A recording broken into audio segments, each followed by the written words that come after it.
Welcome to Animalia. Coming up, this is Jumpin', an elephant with a foot that was badly injured by a landmine. Ling Ling is a popular panda at a Tokyo zoo. We have the story on a very romantic journey that she's undertaken. Pretty flamingos in Kuwait have come all the way from Turkey and Iran, but their environment is threatened. And believe it or not, donkeys in Afghanistan are bringing education to the nomads there. All that and more coming right up on Animalia.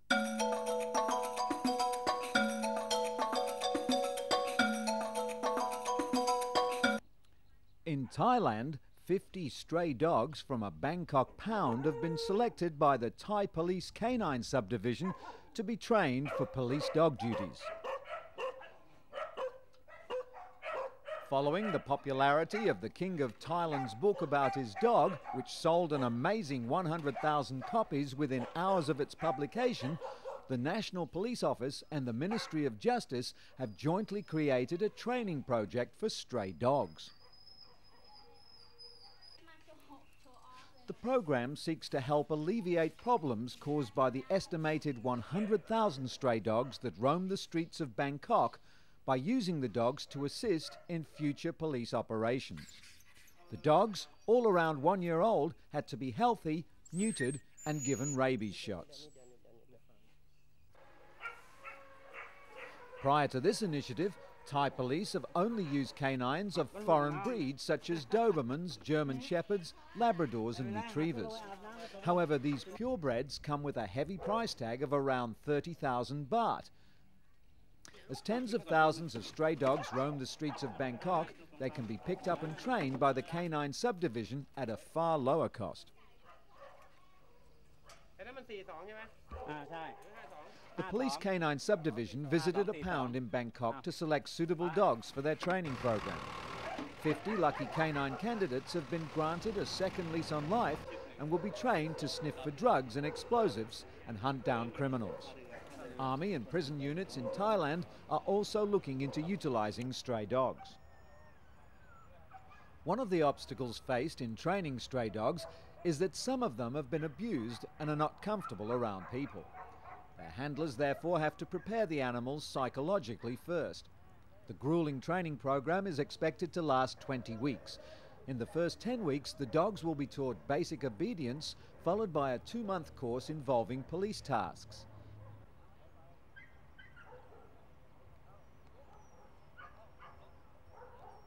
If the first batch proves successful, the National Police Office will continue with the project and take on more strays.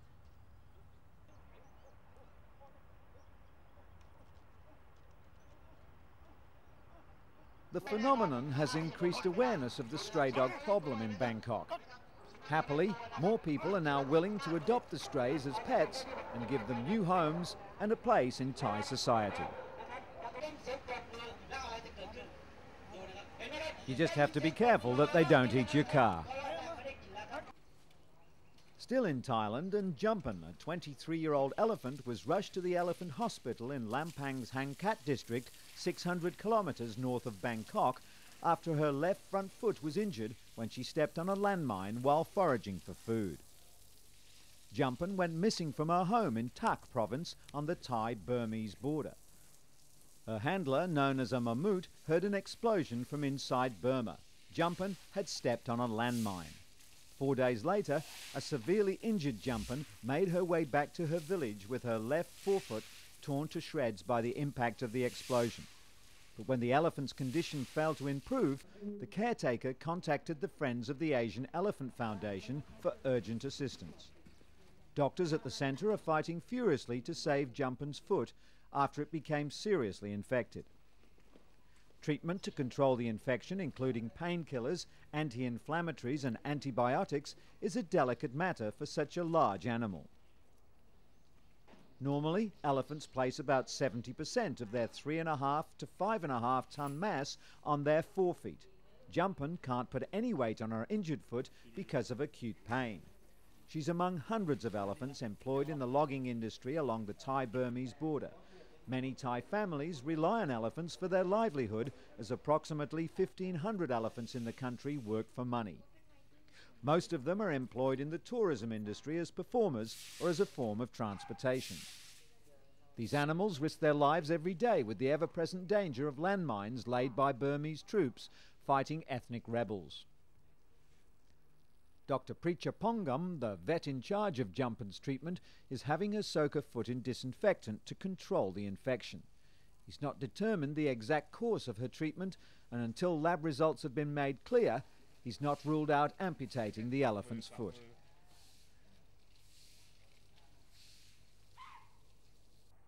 Matala, a 39-year-old elephant, was the first landmine victim to be admitted to the elephant hospital 4 years ago and is currently awaiting her prosthetic foot.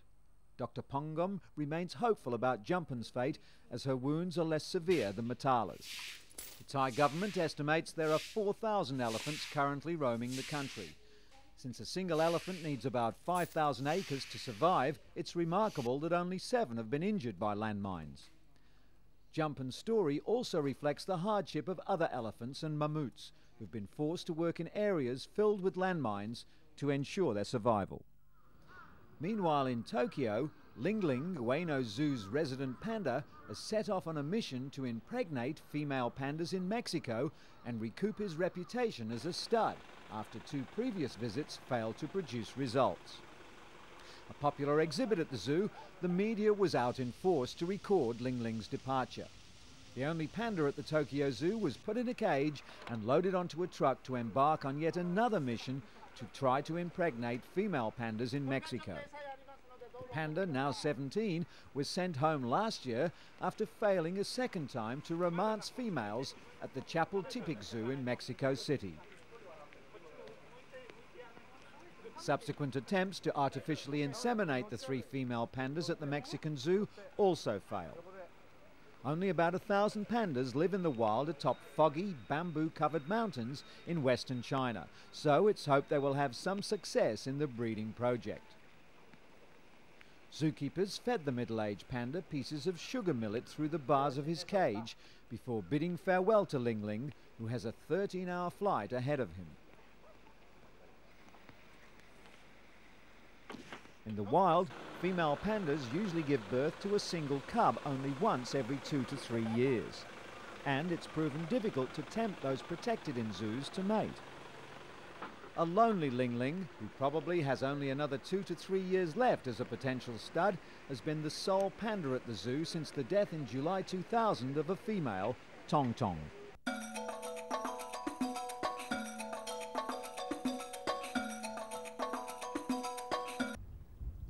Every winter, flocks of flamingos migrate to Kuwait, flying all the way from Turkey and northern Iran. These rare and beautiful birds are looking for a warmer climate and better food.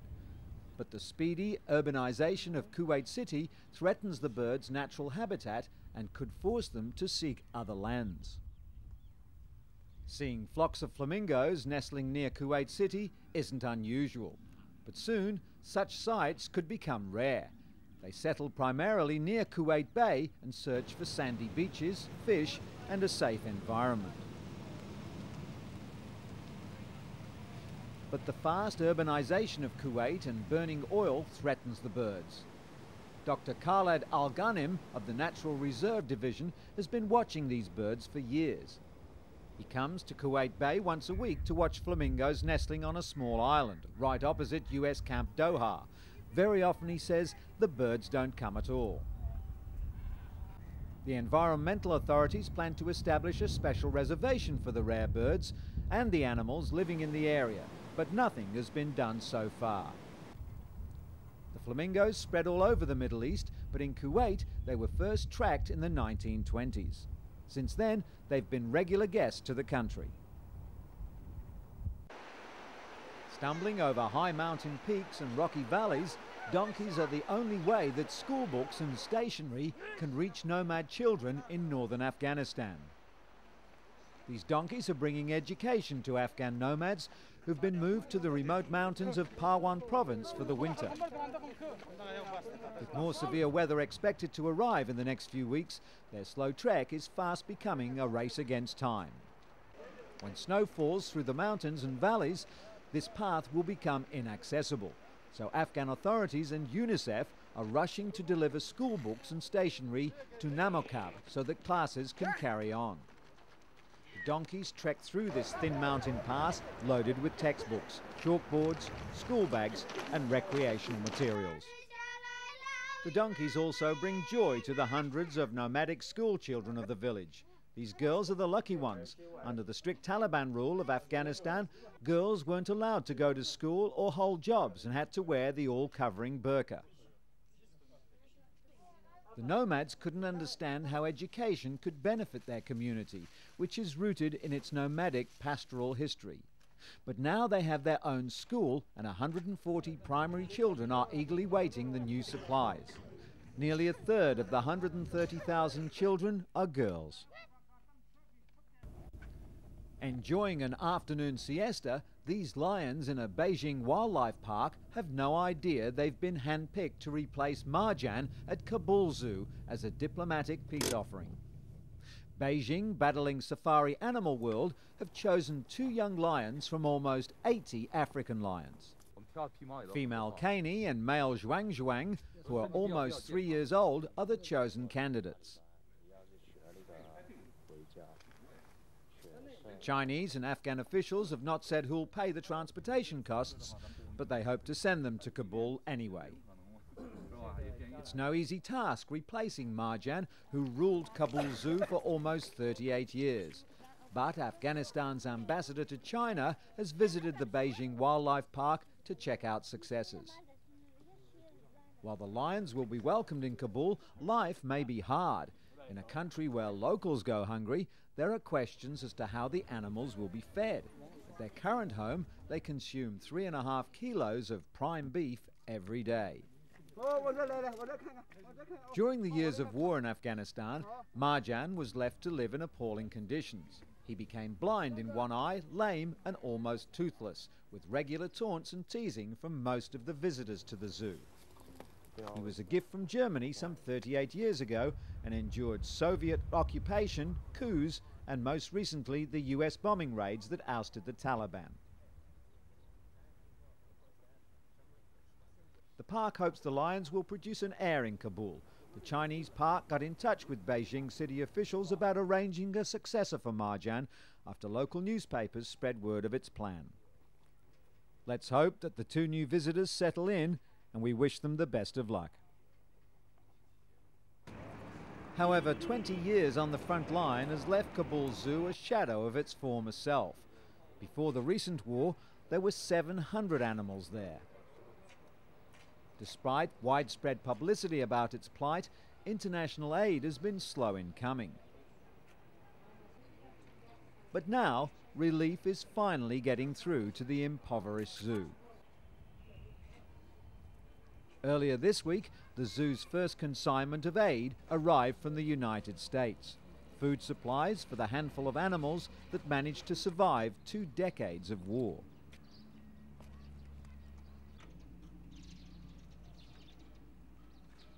Zoo officials are hopeful that the coming months will mark a revival in the zoo's fortunes. But the zoo director admits that without foreign help, there's little chance of improving conditions for the 30 animals that still live at the zoo. A spokesman at the zoo said that international zoos have promised to provide everything, including the animals. The food arrives at irregular times and sometimes in huge bulk. Because there are only 30 animals currently in the zoo, the food is kept in underground cellars to keep cool and therefore fresh. A 24-hour guard keeps vigilance in case some of the food could be stolen for other purposes. North Carolina Zoo in the United States has raised over $300,000 to help rebuild the zoo. The hope is to reconstruct the facility as a national conservation park, featuring native animals such as leopards, gazelles and porcupines. The animals living there now are assured of one thing: They won't be going hungry as long as peace holds.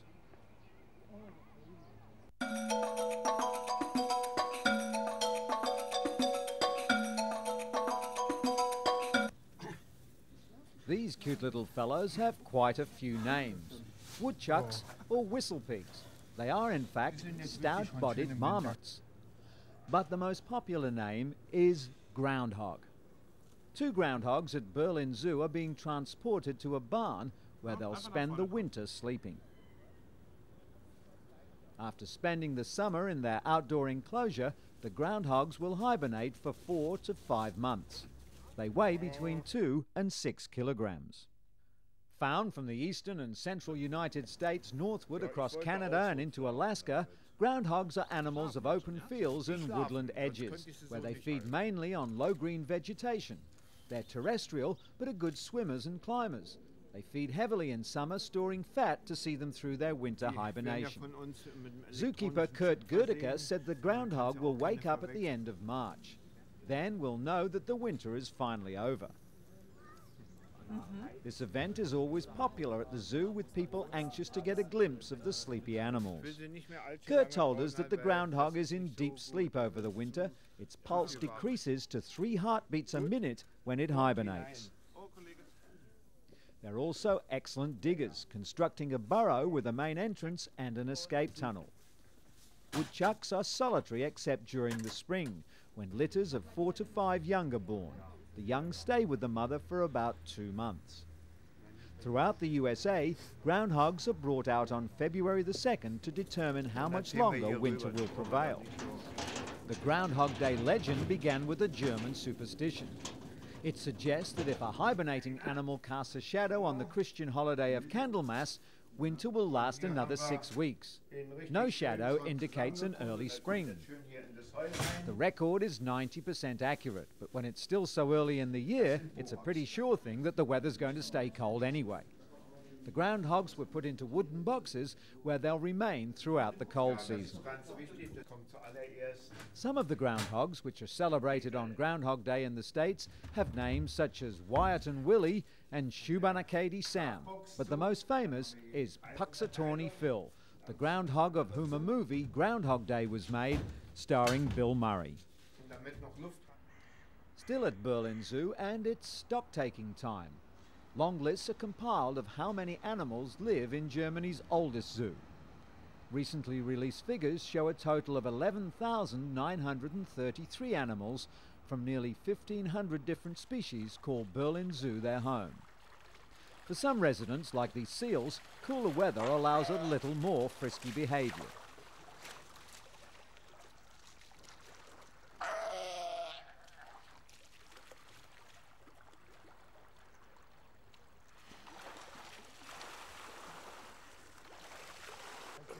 Visitors always enjoy their antics.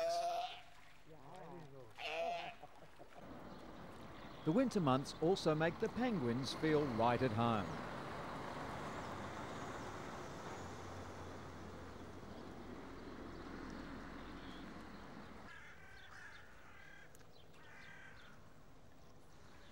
Perhaps snow is not so familiar for some, like this African wild dog and her pups. Indoors, the extensive marine exhibit includes many weird and wonderful creatures from the deep. Tiny exotic jellyfish, barracuda, stingrays, eels, and even sharks make the Berlin Zoo their home. The annual procedure of stock-taking not only includes a head count, but many animals are also weighed, and some even measured, such as the octopus. With the help of a ruler and an attraction such as a small crab, one zookeeper reached into the octopus tank and tried measuring the animal. The edible treat encouraged the 8-legged creature's cooperation.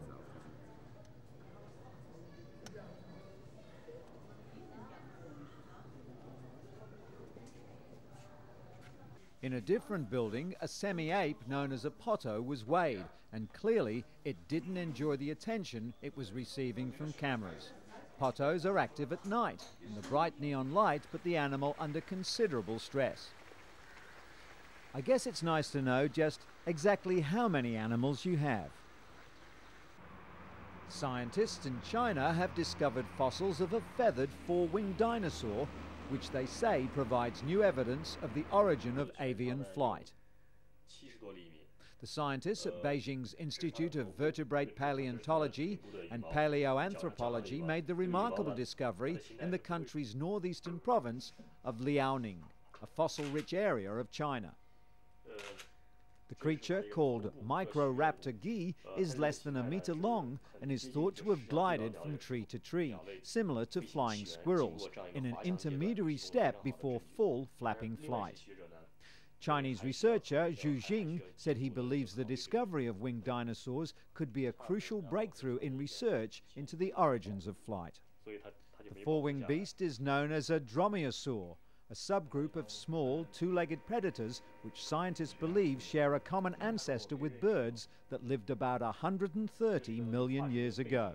In recent years, China's become a mecca for paleontologists worldwide. New Yorkers are fed up with pigeons and their poop. So one city park has decided to do battle with the pigeons. Bryant Park is experimenting with hawks to scare away the pesky birds. With millions of them in Manhattan, it's no laughing matter for people wanting to enjoy sitting outside during their lunch breaks. The park lies in the heart of Manhattan, next to bustling Times Square, home to thousands of pigeons. Evidence of the pests is everywhere, with hundreds of droppings spattered all over the park, on the patios, the pavements, and of course on park benches. But now the pigeons have met their match. Mocha, the Harris hawk, who's been drafted in by Bryant Park to scare away the flocks of pigeons. Master falconer Tom Cullen, a leather glove running up his left arm, whistles commands to Mocha as they patrol the park. Although hawks don't normally feed on pigeons, the birds of prey scare them, building up their stress level and encouraging them to find food elsewhere. Besides the problem of droppings falling on New Yorkers, officials point out that pigeons are not a native species to the area and so really don't belong there. The good news is that while Mocha is flying around, the pigeons go into hiding. The bad news is that the moment Mocha is back in the cage, the park's pigeons regulars are back, scratching around for more scraps of food. We'll see you next time on Animalia. Bye-bye.